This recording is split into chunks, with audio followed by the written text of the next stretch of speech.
تحریک لبیک پاکستان تمام اہل سنت کے علماء کے ساتھ تحفظ ناموس رسالت کے حوالے سے ساتھ ساتھ کھڑی ہے۔ آج ایک پریس ریلیز بھی کی جائے گی جو کہ حافظ سعد حسین رضوی صاحب کی طرف سے کی جائے گی۔ تحفظ ناموس رسالت محاذ کے پلیٹ فارم کے ساتھ کھڑے ہوئے ہیں، یہ جس طریقے کا بھی فیصلہ کریں گے تحریک لبیک ان کے ساتھ شانہ بشانہ کرے گی۔ علماء ہیں، چند دنوں میں ان کے ساتھ رابطہ کرے گی اور اس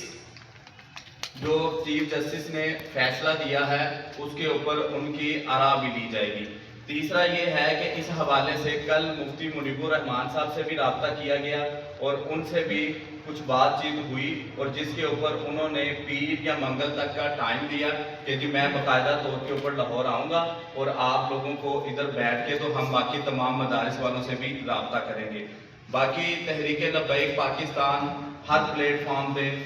تمام اہل سنت کے علماء کے ساتھ، مدارس کے ساتھ تحفظ ناموس رسالت کے حوالے سے ساتھ ساتھ کھڑی ہے۔ تو اس حوالہ سے ابھی آج ایک پریس ریلیز بھی کی جائے گی جو کہ حافظ سعد حسین رضوی صاحب کی طرف سے کی جائے گی اور جو علماء کا اور جو وکلاء کا جو باقاعدہ طور کے اوپر اس کیس کو اپنا دیکھے گا اس کا اعلان بھی کیا جائے گا اور ہم ہر طریقہ کار سے اپنا تحفظ ناموس رسالت محاذ کے پلیٹ فارم کے ساتھ کھڑے ہوئے ہیں، یہ جس طریقے کا بھی فیصلہ کریں گے تحریک لبیک ان کے ساتھ شانہ بشانہ کریں گے۔ ہماری قوم اب ختم نبوت کے اوپر پتہ بھی کھڑ کے تو کان کھڑے ہو جاتے ہیں، کسی بھی صورت میں یہ اس طرح کی چھیڑ خانی کو قبول نہیں کر رہی ہے۔ چیف جسٹس عدالت عظمیٰ کے 6 فروری 2024 کے جاری کردہ فیصلے بابت فوجداری پٹیشن 154L اور 1344L کے حوالے سے پورے ملک میں تشویش کی ایک لہر دوڑ گئی۔ اس فیصلے میں چند امور ایسے جن کے اوپر اہل اسلام معترض ہیں اور وہ یہ چاہتے ہیں کہ ان امور کو فیصلے سے حذف کیا جائے۔ سب سے پہلے پیراگراف نمبر 6 سے لے کے پیراگراف نمبر 10 تک جو ایک عمومی بات کی گئی اور جو کہ اس جگہ پہ ذکر کرنے کی ضرورت نہیں تھی، بے محل بات کی گئی۔ پتہ نہیں جناب چیف جسٹس صاحب پیراگراف نمبر 6 سے لے کے 10 تک کی گئی باتوں سے کس کو خوش کرنا چاہ رہے تھے اور اس کے ذریعے کیا وہ اپنے دین کے فہم کو بیان کرنا چاہ رہے تھے؟ ہمیں اگر دین کا فہم دیکھنا ہے تو دین کا فہم یقینی طور پہ علماء بہت اچھی طریقے سے بیان کر سکتے ہیں۔ بڑی اہم بات یہ کی گئی جو رپورٹنگ ہوئی کہ نہ مدعی کے وکیل کو وقت دیا گیا اور نہ ہی سرکاری وکیل کو 2 دن وقت مانگنے کے باوجود وقت دیا گیا۔ تو یہ کیا ماجرا ہوا کہ نظر ثانی کی پٹیشن بھی قبول کر لی گئی اور 2 دن چھوڑیے 4 دن کے بعد دوبارہ سے اب عدالت لگ رہی ہے اسی مسئلے کے اوپر؟ اور کبھی ہم نے نہیں سنا نہیں دیکھا کہ عدالت عظمیٰ کے افسر تعلقات عامہ کی طرف سے کسی قسم کا کوئی وضاحتی بیان جاری ہوا ہو، لیکن اس کیس کے اندر وضاحتی بیان بھی جاری ہوا۔ اس وضاحتی بیان کے اندر جناب چیف جسٹس صاحب کے حوالے سے بات کی گئی کہ جی خاتم النبیین ہونے کے اوپر کامل یقین رکھتے ہیں، ہمیں تو کوئی شک نہیں ہے کہ وہ نہیں رکھتے۔ بات تو ان کے یقین رکھنے کی ہے ہی نہیں۔ ہم تو سمجھتے ہیں کہ پاکستان کا جو چیف جسٹس ہے اسے تو لازمی طور پہ ان معاملات کے اوپر بڑی پختگی کے ساتھ اظہار کرنا چاہیے۔ اصل بات تو یہ ہے کہ جو فیصلہ کیا گیا ہے اس فیصلے کے اندر جو کچھ لوپ ہول ہیں اس کے اوپر بات ہو رہی ہے اور پوری قوم اس کے اوپر تشویش کا شکار بھی ہے، اور اگر وہ چیز کلیئرٹی کے ساتھ سامنے نہیں آتی ہے تو اس کے اوپر کچھ اطراف سے آئندہ کا لائحہ عمل بھی دیا جا چکا ہے جو کہ یقینی طور پہ ریاست کے یا یوں کہہ لیجیے کہ جو ڈیپ اسٹیٹ جس کو بہت اچھے طریقے سے سمجھتی ہے۔ جب ہم بات کرتے ہیں، یہاں پہ وکیل صاحب موجود تھے، انہوں نے بات کی، اور یہاں پر ایک بات بڑی اہم ہے کہ جو 2021 کے قانون کی بات کی جا رہی ہے، amendment law Quran Kareem, holy Quran Kareem printing and publishing act کا، تو وہ تو 2011 سے کام کر رہا ہے۔ 2011 سے لے کے 2021 تک 10 سال جو اس نے کام کیا، جہاں پہ اس کی سزا 3 سال ہے، تو وہ پورے کے پورے 10 سال کے اندر جو بھی معاملہ ہے اس کو حذف کر کے 1932 کے ترمیمی قاعدے کی طرف چلے گئے پاکستان پینل کوڈ کے حوالے سے، اور کہہ رہے ہیں کہ جی 1932 کے اندر اس کی سزا 6 ماہ ہے۔ تو وہ 1932 کی طرف کیوں جا رہے ہیں؟ جب یہ مقدمہ ہی 2011 کے ایکٹ کے تحت ہے تو سزا بھی 2011 کے ایکٹ کے تحت ہی ملنی چاہیے۔ پھر بڑی بات اس میں یہ ہے کہ جی 2019 کے اندر جو FIR ہے اس کا فیصلہ 2021 کے امینڈمنٹ ایکٹ کے تحت کس طرح ہو سکتا ہے؟ تو 2021 کے امینڈمنٹ ایکٹ کی بجائے 2011 کے ایکٹ کے مطابق ہی اس کا فیصلہ ہونا چاہیے تھا۔ چونکہ متحدہ علماء بورڈ کے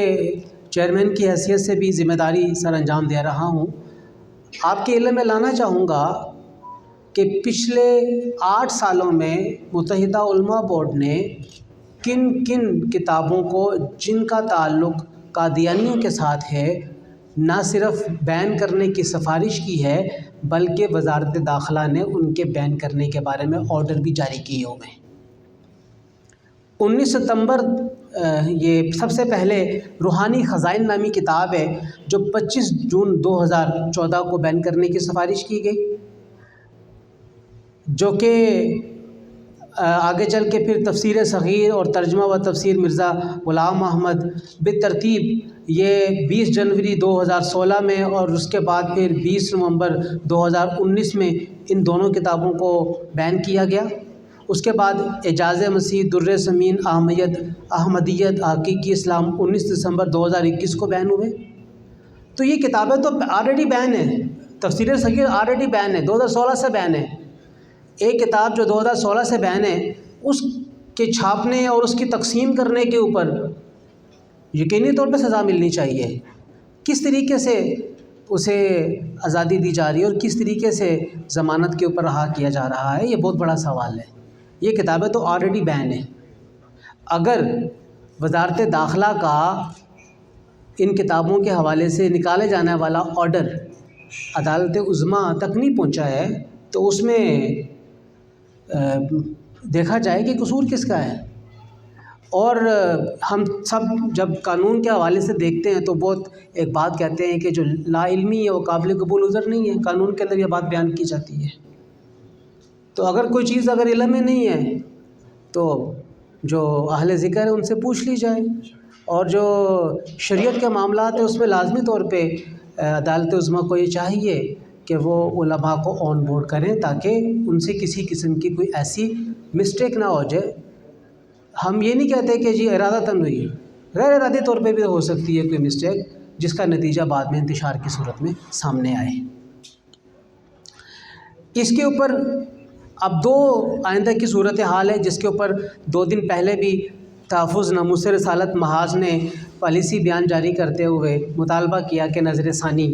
کی جانی چاہیے اس فیصلے کے اوپر۔ ریویو پٹیشن پنجاب حکومت کی طرف سے آ گئی اور اس کو کل کے دن ہی حل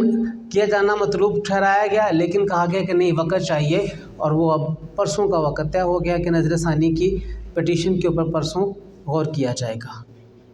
اس کے ساتھ ساتھ اگر پنجاب حکومت نظر ثانی کی پٹیشن نہ کرتی تو پھر عدالت عظمیٰ کے پاس 184/3 کے تحت سو موٹو ایکشن لینے کا اختیار تھا اور اسے وہ اختیار استعمال کرنا چاہیے تھا۔ بہرحال پٹیشن سامنے آ چکی ہے اور اب اس پٹیشن کے حوالے سے پوری قوم کی نظریں ہیں کہ اس پٹیشن کا جواب کیا دیا جاتا ہے۔ ہمارا جو مطالبہ ہے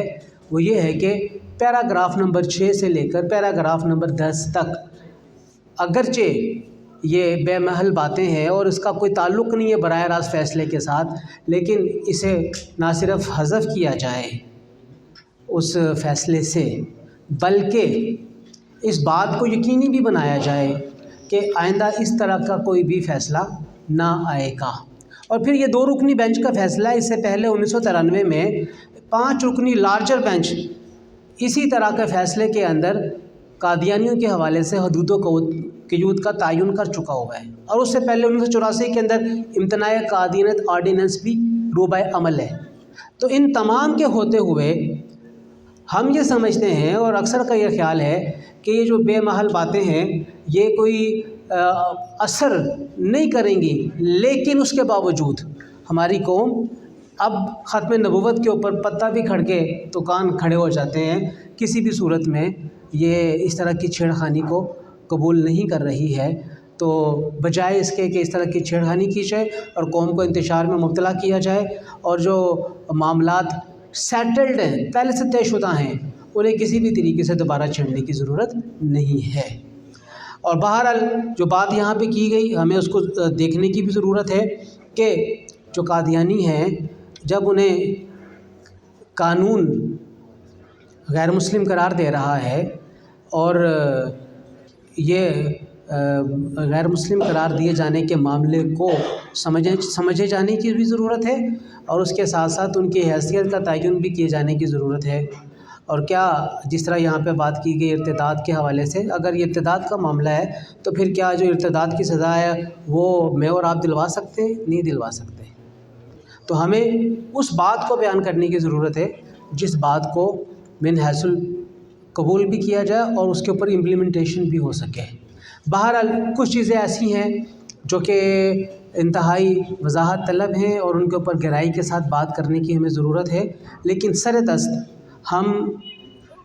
مطالبہ یہی رکھتے ہیں کہ جو بے محل باتیں کی گئی ہیں، جن کا کوئی ضروری نہیں تھا اس فیصلے کے اندر انکارپوریٹ کرنا، انہیں اس فیصلے سے نکالا جائے، اور جو پٹیشن کے اندر ابھی ہمارے سامنے پٹیشن نہیں آئی ہے کہ وہ پٹیشن کیا جمع کرائی گئی ہے، اس پٹیشن میں ہم یہ امید کرتے ہیں کہ جو مطالبات کیے گئے ہیں وہ قوم کی ترجمانی کرتے ہوں گے، اور اگر قوم کی ترجمانی نہ کرنے والے بھی مطالبات ہیں تو عدالت عظمیٰ اپنا وقار بحال کرنے کے لیے ایسا فیصلہ اس پٹیشن کا کرے جو کہ عامۃ الناس کے قلوب و اذہان میں پھیلے ہوئے انتشار کو ختم کرتے۔ شکریہ۔